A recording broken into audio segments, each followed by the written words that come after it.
Hi, everybody. Today is Wednesday, June 4th, 2025, and our friend Laith Marouf is back with us. Welcome back, Laith. Great to be with you, Nima. Let's get started with the hypersonic missile from Yemen that hit the Ben Gurion airport in Israel. And we see Yemen, they're not back, they're not backing down. They're trying to do everything that they can for Gazans.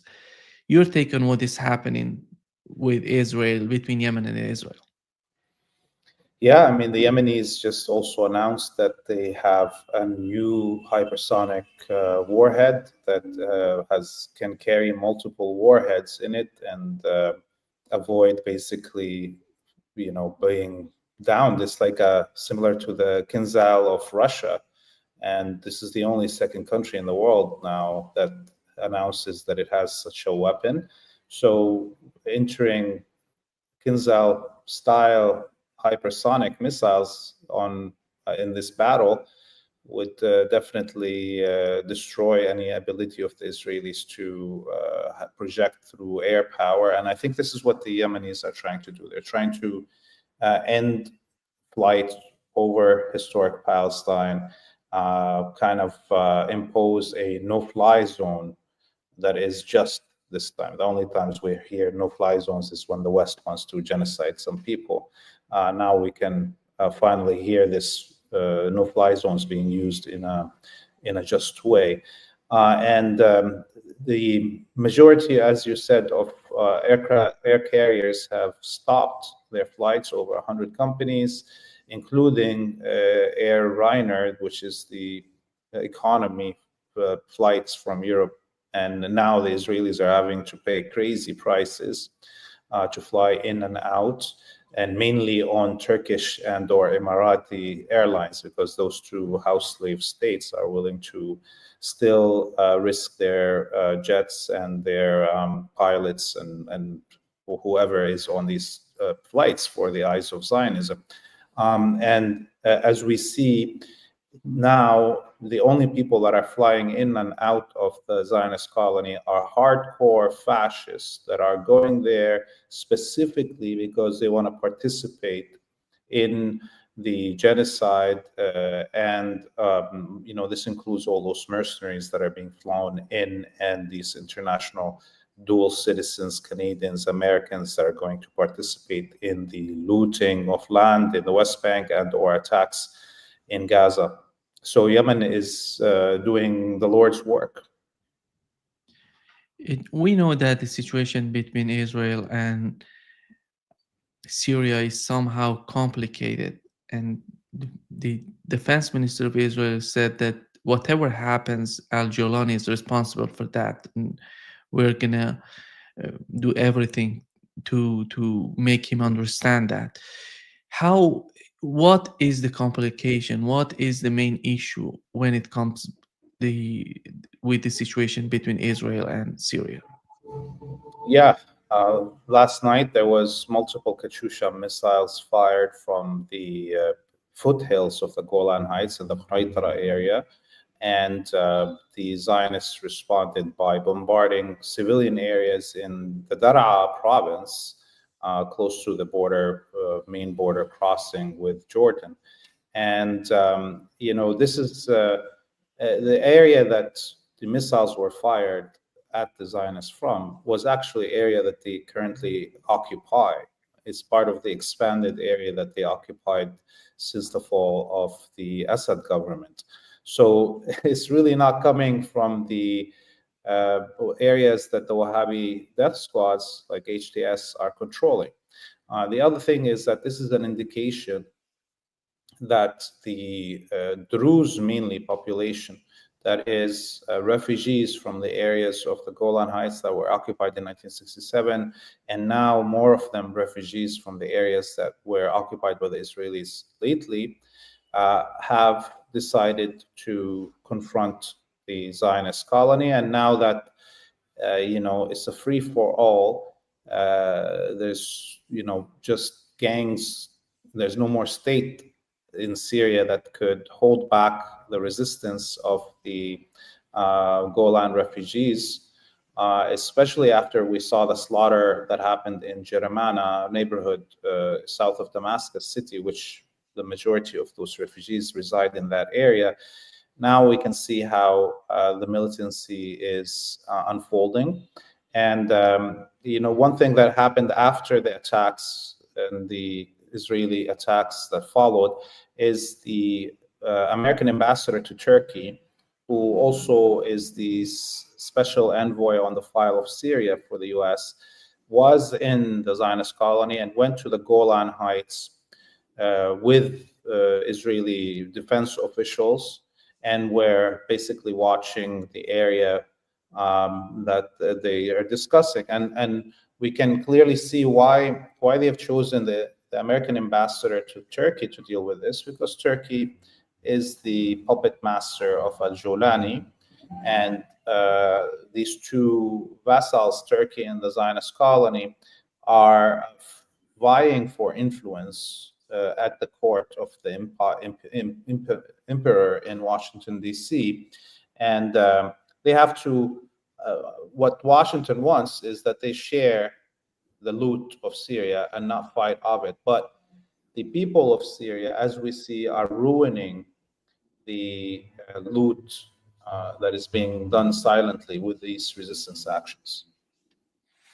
Laith, do you see with what has happened and what's happening right now in Syria, do you see the government, these people who run in the government in Syria getting stronger, getting more stable, or the differences between the United States and Israel on one side and Turkey on the other side would make the situation even worse? And as time goes by, these differences coming to the surface, they're gonna completely, that's gonna even uh, make the situation with the various ethnicities, various groups in Syria. We know about that, Druze and all of that, the Alawites, Shia, Sunni, all of that.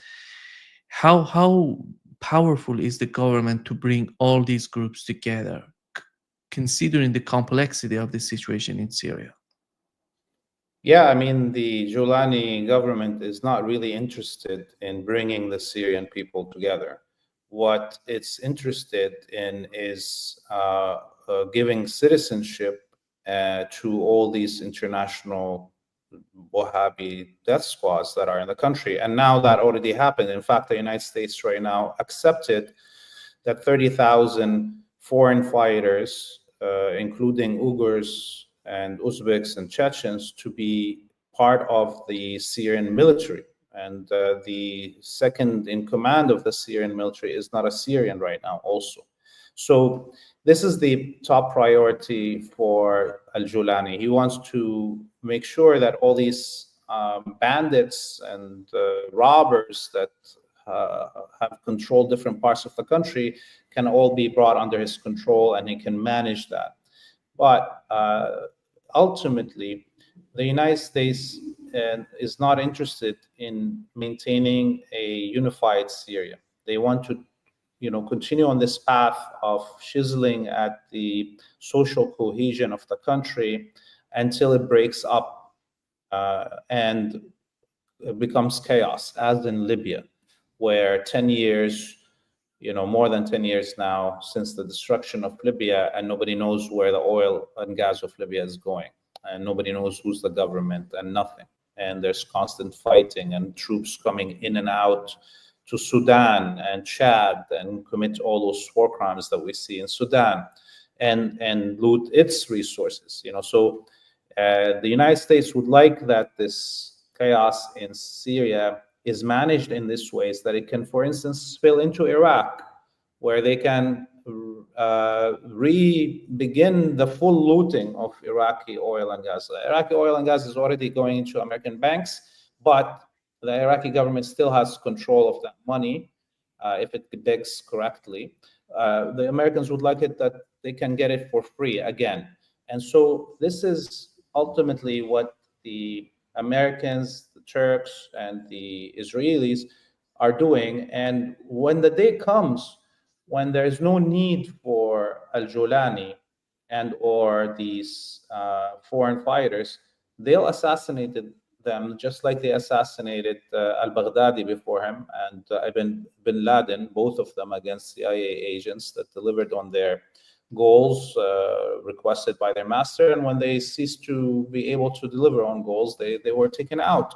One last thing I would say about this is, China um, will probably regret the day that it didn't intervene directly in Syria, and will regret the day that it continued supplying the Zionist colony with products and being the number one trade partner of Israel. Why I say this is because the Chinese had the chance to quash and forever end the Uyghur threat by backing Syria fully and by backing the axis of resistance in their fight against the Zionist colony last year. Those two things, if the Chinese did this, if they would have stopped their trade with the Israelis, and if they would have backed the axis of resistance, China would have been safe for a long time from the Uyghur threat. Eighth, we know many people are arguing that the two conflicts in Ukraine, in what's going on between Russia and Ukraine, and what's going on in the Middle East, specifically case of Syria, they're connected. We know that there was some sort of connection between these ultra nationalists in Ukraine and these people that you mentioned from Uyghurs, from Central Asia. They came from that region. They're connected with what's going on in Ukraine. They've been trained by Ukrainians. Ukrainians were in Syria. How how do you draw a line with what has happened in Russia and considering what's going on in the region, in the Middle East? Yeah, yeah. I mean, look, the rise of the neo Nazis in Ukraine and the rise of Zelensky are both directly controlled by the Zionists. The Zionists run Ukraine. There's a Jewish supremacist, a president who is in bed with the Nazis, and he wants to have another Israel. And Israel was supplying the Zionists and the Nazis in Ukraine with everything they want. And the original Zionists of the 1880s came from Ukraine. So, President Putin made a huge mistake also in during the war in Palestine over the last year and a half, and of course with the abandonment of Syria. If the Russians wanted to really defeat the Ukrainians and end this war, they would have sided with the axis of resistance. But because Russia wanted to balance its relationship with Russia, with Israel, it actually fell into this trap, where right now it's the masters behind Zelensky, the Israelis, the Zionists, have no more war to fight in Lebanon, for instance, doesn't have a real threat in Syria. It can direct its intelligence and its military technologies to aid the Ukrainians in their fight against Russia. And as we see this attack with the swarms of drones, it took a year to at least to build, in the same way as the terrorist Pager attack took a year and a half to prepare. And therefore, we can understand that the Israeli Mossad was involved in this process. It's the same kind of cloak and dagger, terrorism that has huge propaganda value. And the whole world right now has been talking about the destruction of the bombers fleet of the Russians. So, Russia made a huge mistake. China made a huge mistake by only giving platitudes, support in words for the Palestinian people and or for the resistance against the Zionists over the last 2 years. And I think Russia is already paying that price. I hope China doesn't have to pay the price for this mistake also. Look, if what they did in Russia could be repeated in China, and we're on the commemorations of the Tiananmen Square week, so things could go that way any minute. Some terrorist group from Thailand is created and it does an action like this. And, I think I always look at this and I say the Arabic people are cursed uh, geographically. We are a central or middle earth or middle coast nation that's in between civilizations on all sides that are trying to compete. And this geography, even since World War II, even though the Soviet Union supported decolonization in the Arabic world, it had a limit. The Soviet Union is scared of Arabic unification. The Russians today want the end of the genocide, but they don't want the liberation of Palestine because that will lead to the unification of the Arabic world. If the center geography is unified, the Arabic people are unified, everybody else on the periphery will become secondary. That's the limit of why Arabs or Muslims cannot can depend on China or Russia to help a little bit, but can never depend on them to be a full ally because of geography. Geography forces that everybody around us, the peripheries, cultures, and civilizations are scared of the unification of the central geography that could make that the most important empire. But we know that, Laith, at least from what we've seen so far, we know that when it comes to Russia and China, they're afraid of these radical groups, Al Qaeda, Daesh, or whatever that would be. These are not representatives of the Arab communities in the Middle East. These groups were made by the West, by whatever.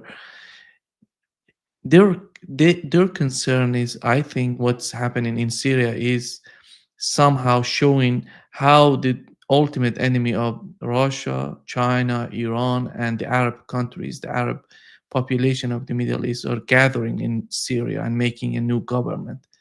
Here, what, in your opinion, what's going on in the mind of these two countries? You talk about Russia and China. I would add Iran as well.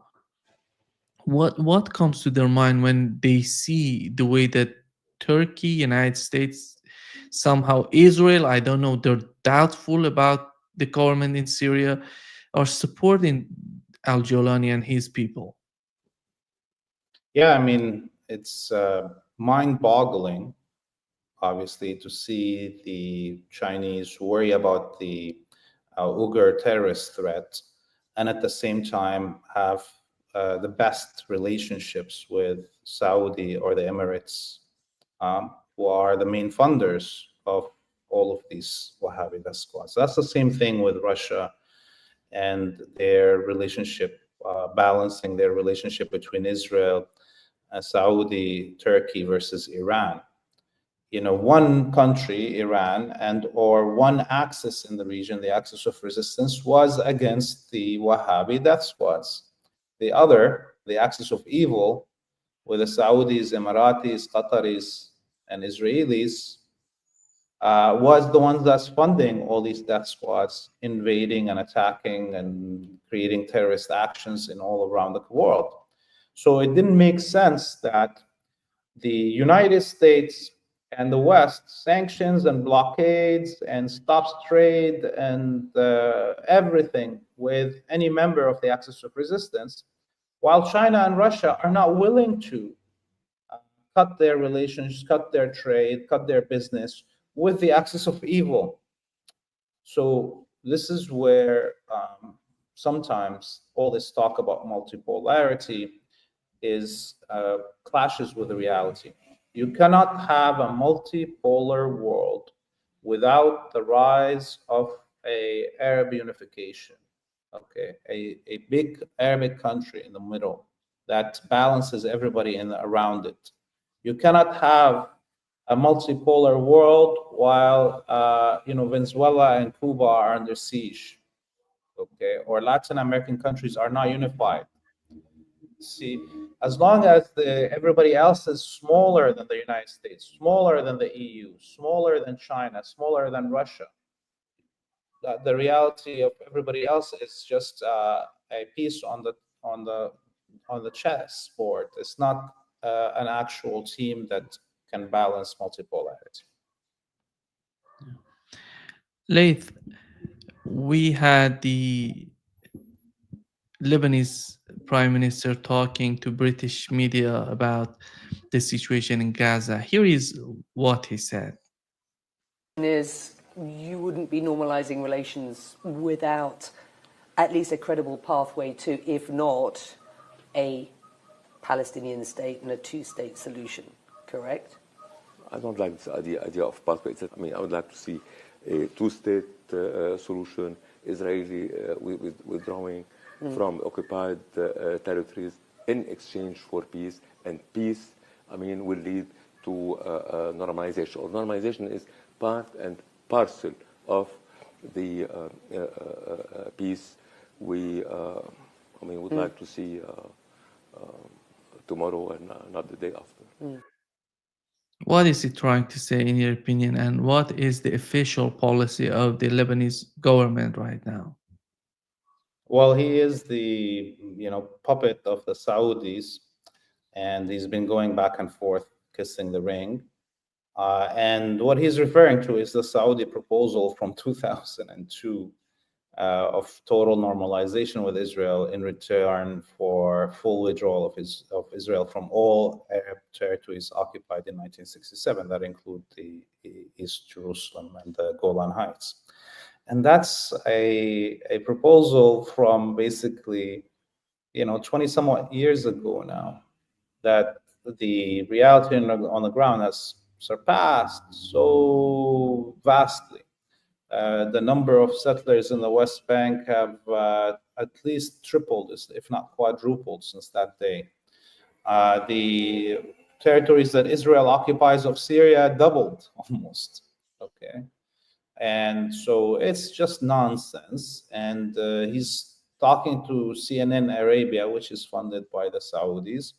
And so he has to deliver the buzzwords that the Saudis want to hear, that their proposal is the one that the Prime Minister of Lebanon cherishes and sees as the ultimate goal. The other thing is that, a few days ago, last week, the Prime Minister was opening the final game in the soccer league of Lebanon for the season, and in the stadium here in Beirut, and people in the bleachers were actually chanting, "Salame is a B word," okay, over and over and over and over, and and he had to make a statement condemning the people in the stands, and then so there is no respect for this man in Lebanon. He's been only humiliating himself over and over with these statements. He has no power. And if he wants to really try to do what the Zionists want, which is to have a confrontation with Hezbollah, let him try it. Okay, let him try it. Last time any prime minister or government security forces tried to confront Hezbollah in 2007, it ended up with Hezbollah taking over all the streets with guns, basically.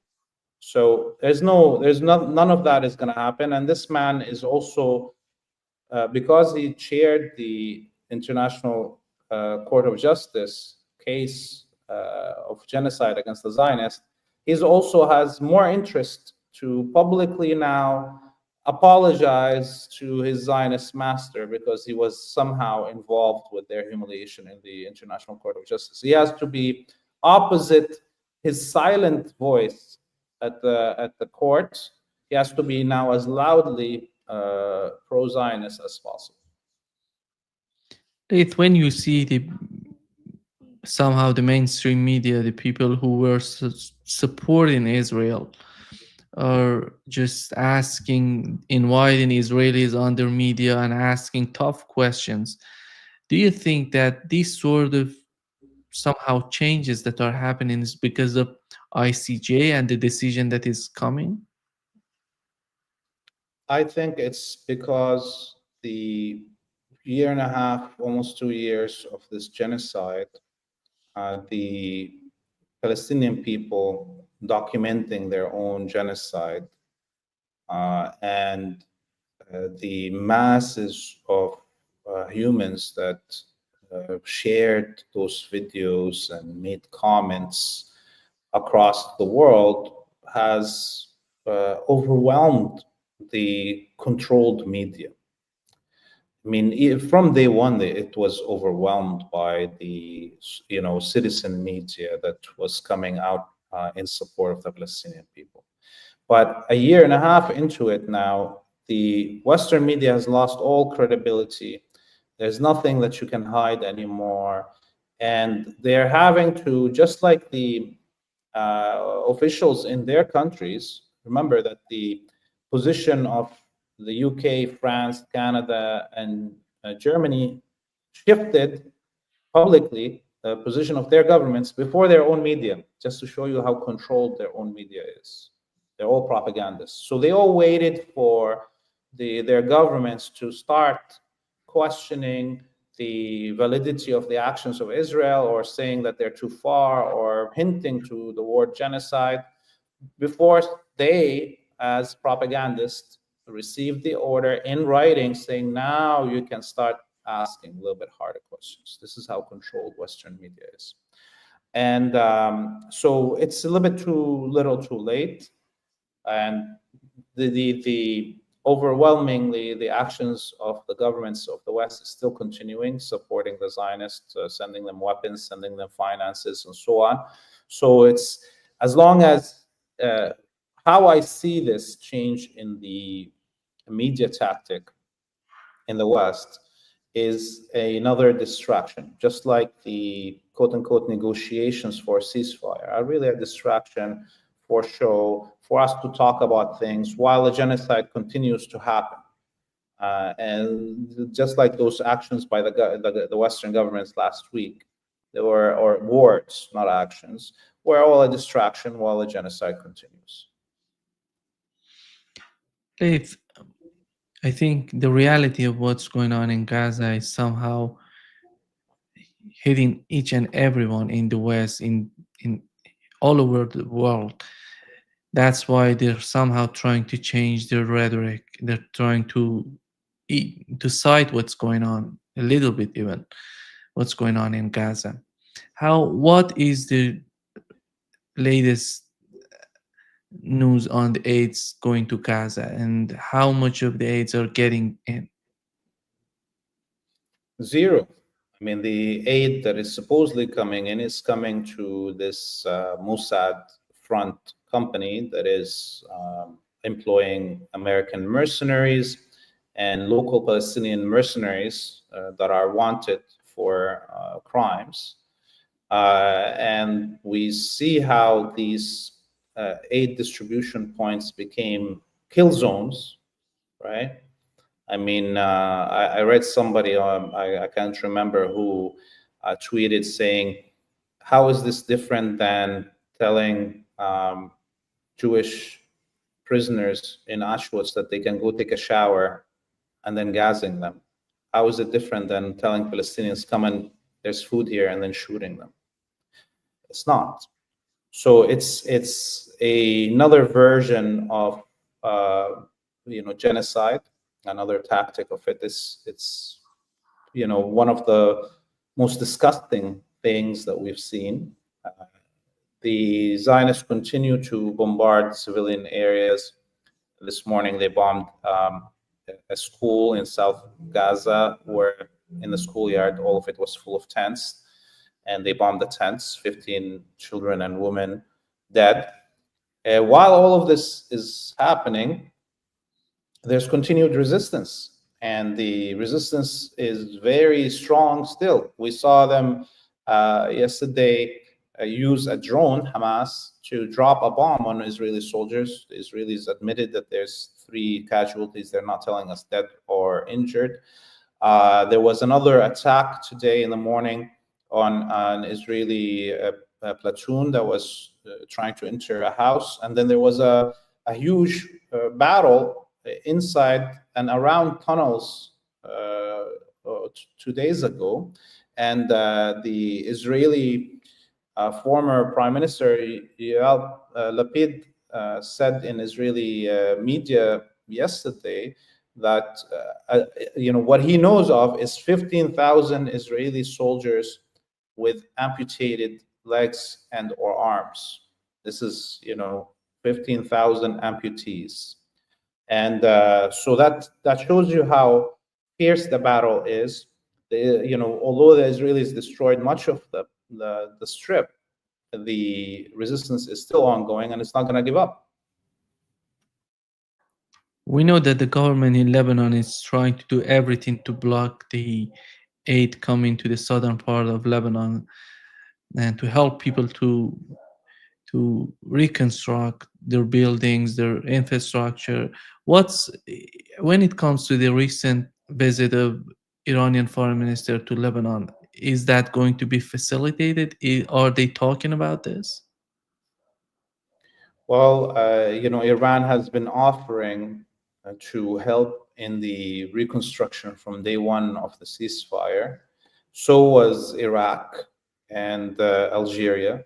And up until now, none of those governments were allowed to send any money. And nobody else has stepped forward saying that they're ready to aid in the reconstruction. But remember, after the year 2006 and the mass destruction at that time, it's not as big as now, but Hezbollah paid everybody that lost anything and rebuilt every house that it could.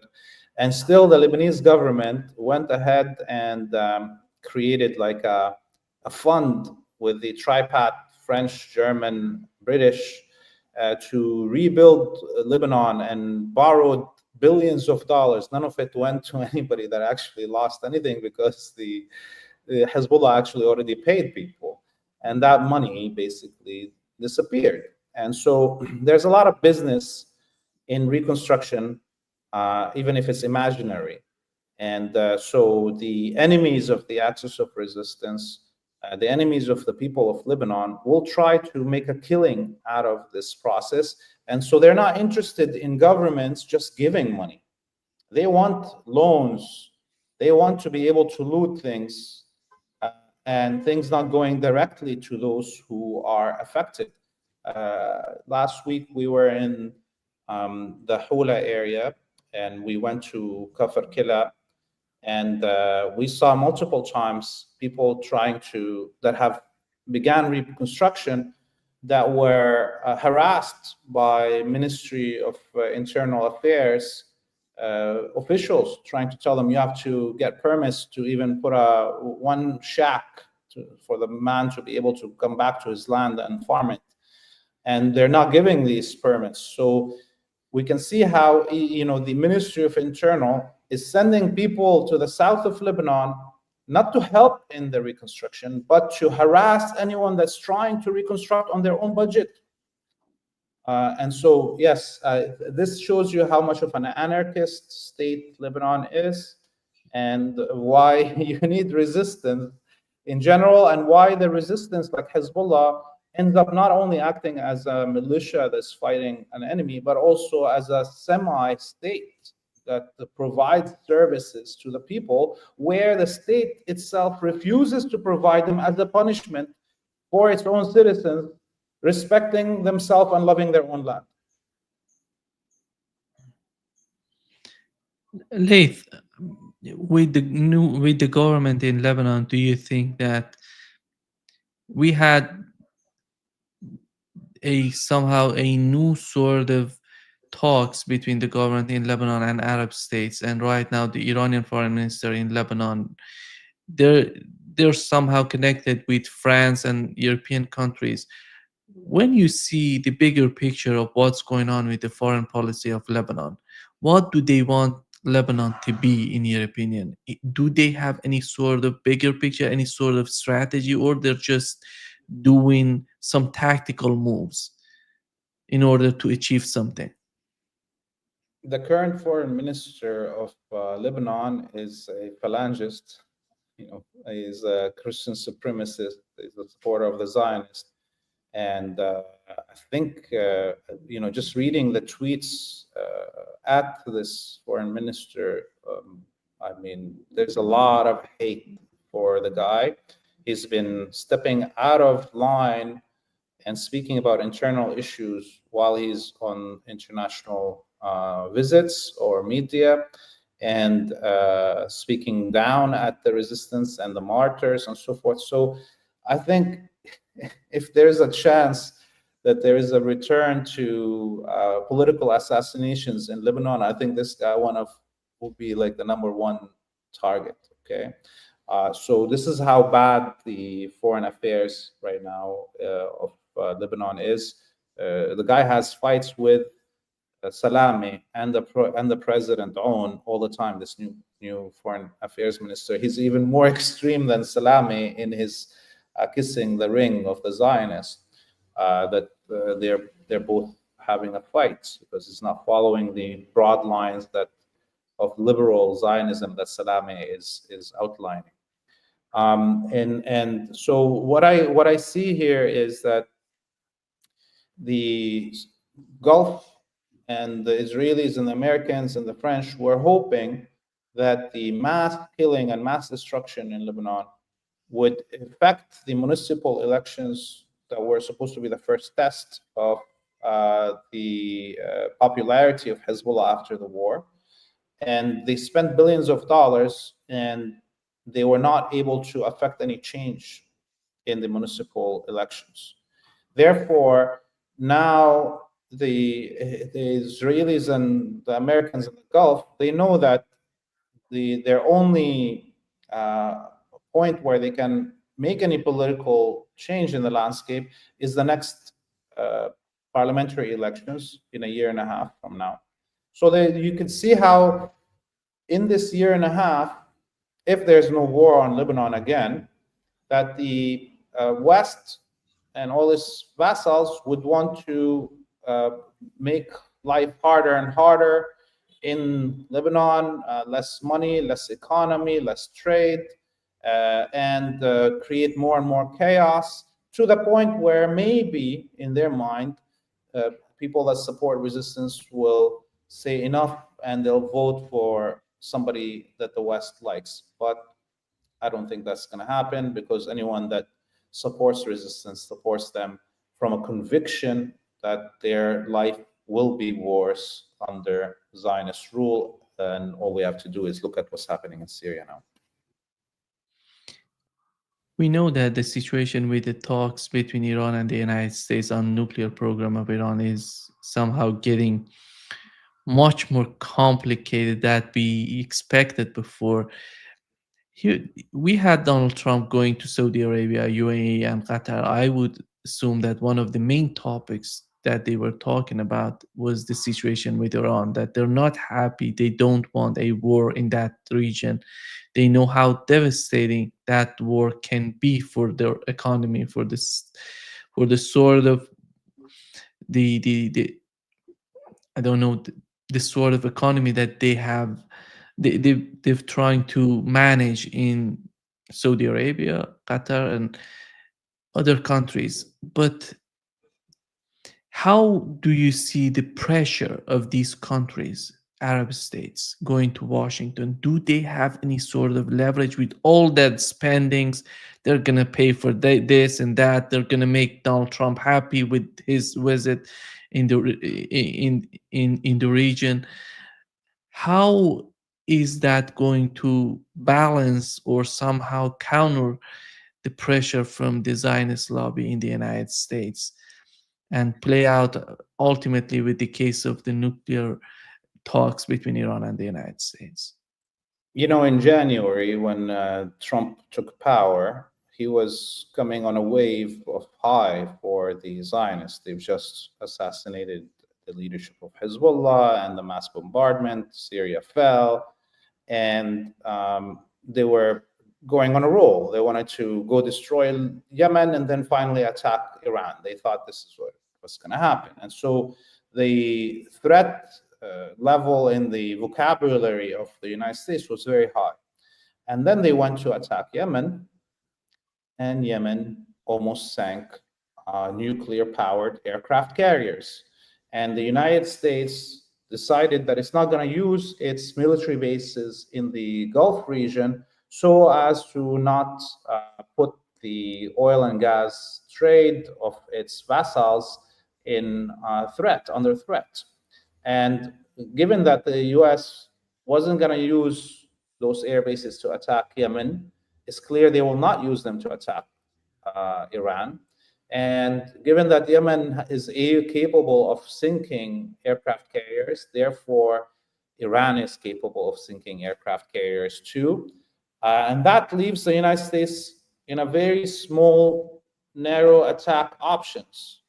It can only use Diego Garcia and the Zionist unsinkable aircraft carrier, the Colony there, to attack Iran. And those are two small territories. You can't attack from just two small territories like this that could be taken out very easily with a mass salvo of missiles. And so the reality and Yemen's valiant actions and strategies have now strengthened Iran's position. And we can clearly see the difference in language used by the Iranian negotiators after the collapse of Syria and the fall of Syria and today. And we are also commemorating right now the Islamic Revolution of Iran this week. And we just had a statement from the Ayatollah, the supreme leader, saying that there will be no negotiations on the enrichment program. The only thing that they'll negotiate is on weapons, nuclear weapons, nothing else. And so that's a much higher positionality than it was 5 months ago. And that's all because of Yemen. You know, this doesn't mean that Israel is not going to attack. Israel will use other means to destabilize Iran, just like those pager attacks in Lebanon. For instance, today, the security forces in Iran captured a sleeper cell of ISIS, preparing for a mass attack on the celebrations of the revolution in Tehran.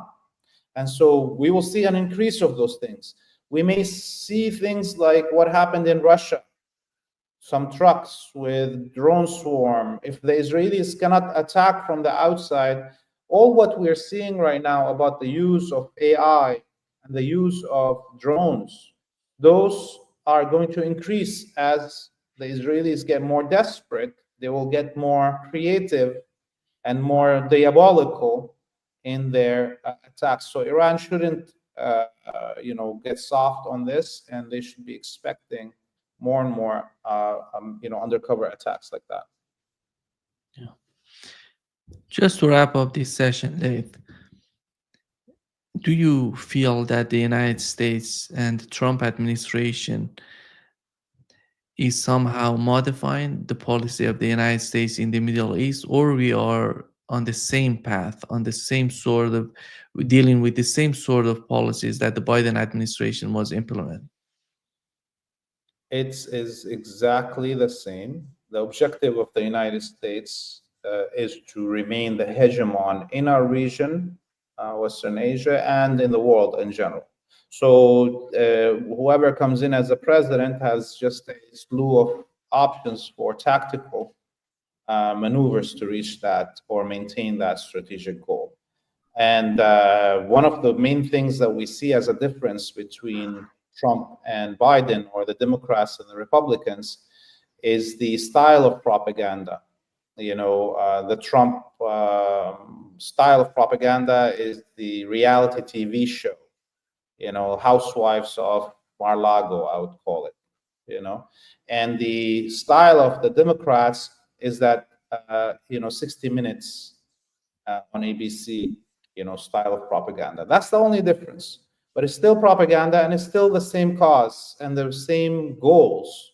There is no difference. There's no American president right now that we've ever seen that wants to have a real equality with the rest of the world. The US wants to be number one, period. And it will do anything.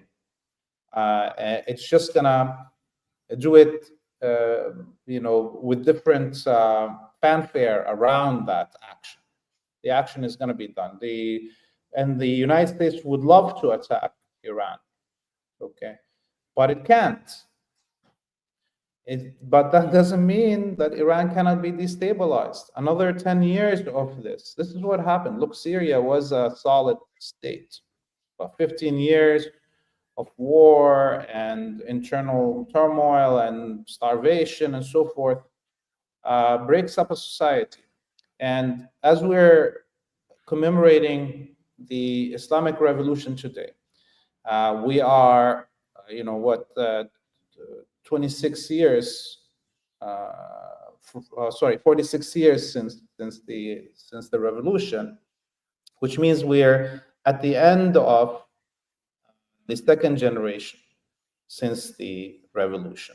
And therefore, the Iranian state has to find a way to get the third generation that's now gonna come into power and maturity, to get that third generation invested in the revolution.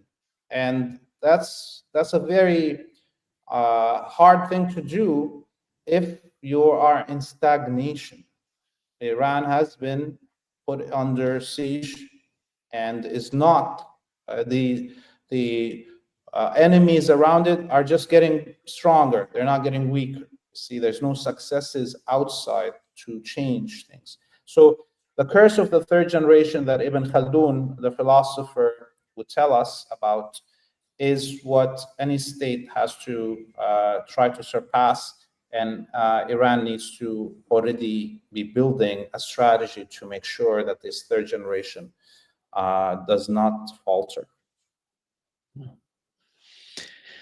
Thank you so much, Laith, for being with us today. Great pleasure as always. Before wrapping up, Laith, how people can support your work? I know that you're working so hard in Lebanon. Go ahead and let us know how we can support you. Well, you can go to freepalestine.video, and from there you can find all our social media platforms. We're reporting almost every 2 days from the field in Lebanon. And we just released a documentary that everybody should watch about the dangers of working on the front lines here in Lebanon.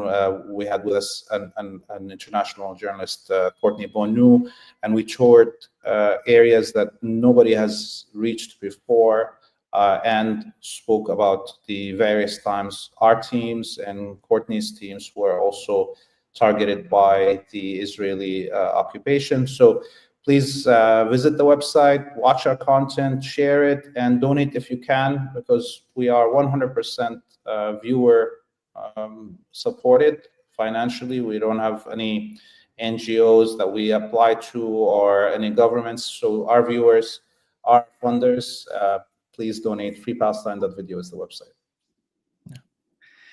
See you soon, Laith. Take care. Bye, Bye-bye. Dima.